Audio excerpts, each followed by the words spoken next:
Salut à tous, c'est Ulrobot92 et aujourd'hui on se retrouve pour une petite présentation de ma Toti. Donc pour ceux qui ne savent pas ce qu'est la Toti, c'est tout simplement l'équipe de l'année, donc la Team of the Year en anglais. Et donc j'ai fait cette Toti qui sortira le 12 janvier pendant l'attribution du Ballon d'Or.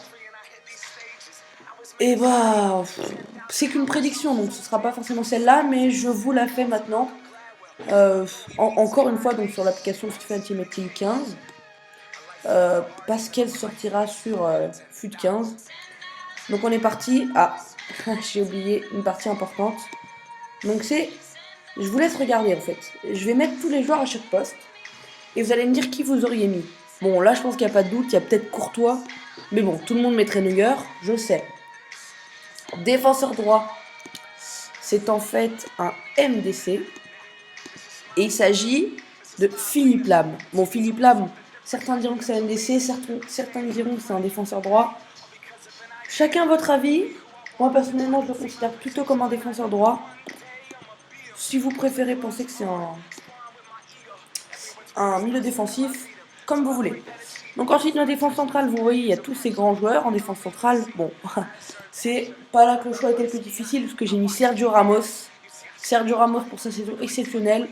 Son titre avec le Real en Ligue des Champions, même son début de saison cette année exceptionnelle. Donc franchement, le meilleur défenseur central du monde pour moi. Et après Hummels pour sa très bonne Coupe du Monde. On va les échanger pour faire une équipe avec un minimum de collectif. C'est plutôt pas mal. Et là, défenseur gauche, il n'y a pas grand monde. Il y a Philippe Elouz qui a fait une bonne saison, mais pas de Coupe du Monde. Alaba, Jordi Alba. Et donc, c'est assez compliqué le poste de défenseur gauche. C'est même très compliqué. Mais j'ai fait un choix, c'est personnel, il n'était pas l'année dernière. Et c'est Alaba. Donc Alaba, très bonne saison avec le Bayern. Plutôt au poste de milieu gauche. Mais bon, dans cette équipe, faut meubler un peu. Parce qu'il y a pas beaucoup de joueurs défensifs, il y a plutôt des joueurs offensifs. Là, MC. Alors là, il y a du beau monde. Là, il y a du très beau monde.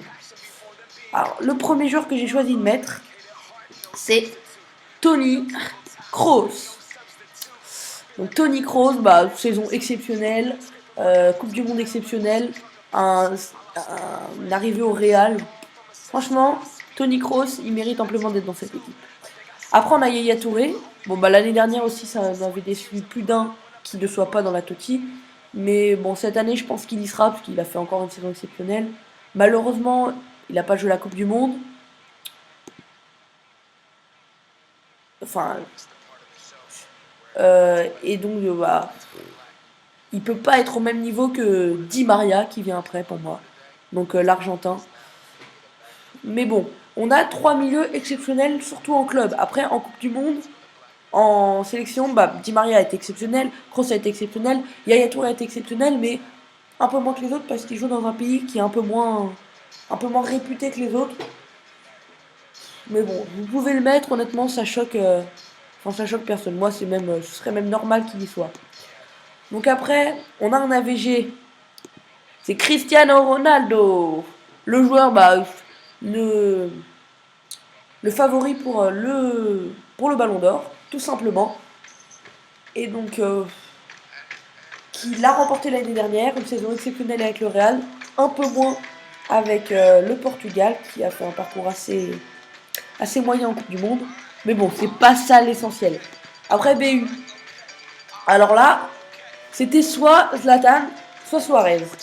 Et j'ai pris Suarez parce qu'il a fait une saison exceptionnelle avec le Barça, tout simplement, il n'y a pas d'autre mot. Avec le Barça, avec Liverpool, pardon. Et quand vous faites une saison comme ça avec un club, en première ligue en plus, moi je considère qu'on a dans la Toti. En plus, avec une Coupe du Monde, pas trop mal avec l'Uruguay. Mais bon. Là, j'aurais pu mettre Neuer. Robben. Mais j'ai choisi de mettre Lionel Messi. Parce que Lionel Messi, une saison exceptionnelle, une très bonne Coupe du Monde avec l'Argentine, meilleur joueur de la Coupe du Monde, même si c'était pas complètement mérité. Donc on arrive maintenant à cette équipe. Et vous vous dites que vous aurez sûrement envie d'acheter un de ces joueurs pendant la Toti. Que vous aurez envie d'acheter des Toti. Et pour cela, Pour les gens qui ne sont pas forcément très forts en achat-revente, je ne suis pas non plus très fort en achat-revente. Hein. Mais je vais vous donner deux petites techniques que j'utilise moi-même. Vous pouvez voir mes bénéfices transferts, normalement classement. J'ai pas d'amis. J'ai pas d'amis. Bénéfices transferts 138 000. Donc c'est plutôt correct. Et pour cela, donc ce que je fais, c'est que il n'y en a pas toutes les heures, mais j'essaye d'acheter des contrats or, rares bien sûr, à 200. Après, je les revends en 300 ou 350, selon les heures où j'arrive à les acheter. Bon, là, il n'y en a pas. Je vous conseille d'en acheter plutôt le soir, ça part beaucoup mieux. Et vous les revendez 100 à 150 plus cher. Ça va partir, ils vont tous partir en une heure, mais vous n'allez pas en avoir beaucoup. Donc, moi, ce que je vous propose, c'est pas du très grand achat-revente, c'est de l'achat-revente avec plein de petits éléments. Si vous voulez, ça marche. Donc après, je vais devoir m'enlever du plein écran 2 minutes.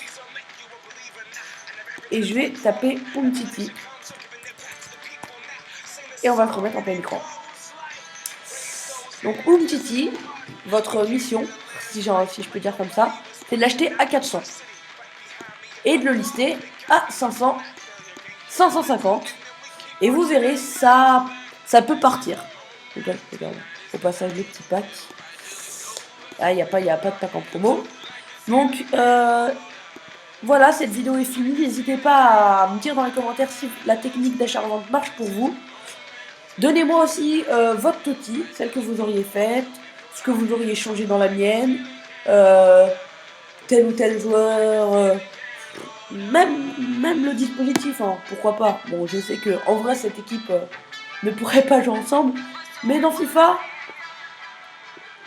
ça passe. Mais cette équipe, pour ceux qui veulent la suivre, c'est le 12 janvier, le jour de la cérémonie du Ballon d'Or. L'équipe sera élue et ensuite retranscrite dans FIFA. Donc j'espère que cette vidéo t'a plu. N'hésite pas à t'abonner, à laisser un commentaire, à aimer la vidéo, à partager la vidéo avec toutes les personnes que tu connais. Et bah, on se retrouve une prochaine fois pour une autre vidéo. Allez, salut!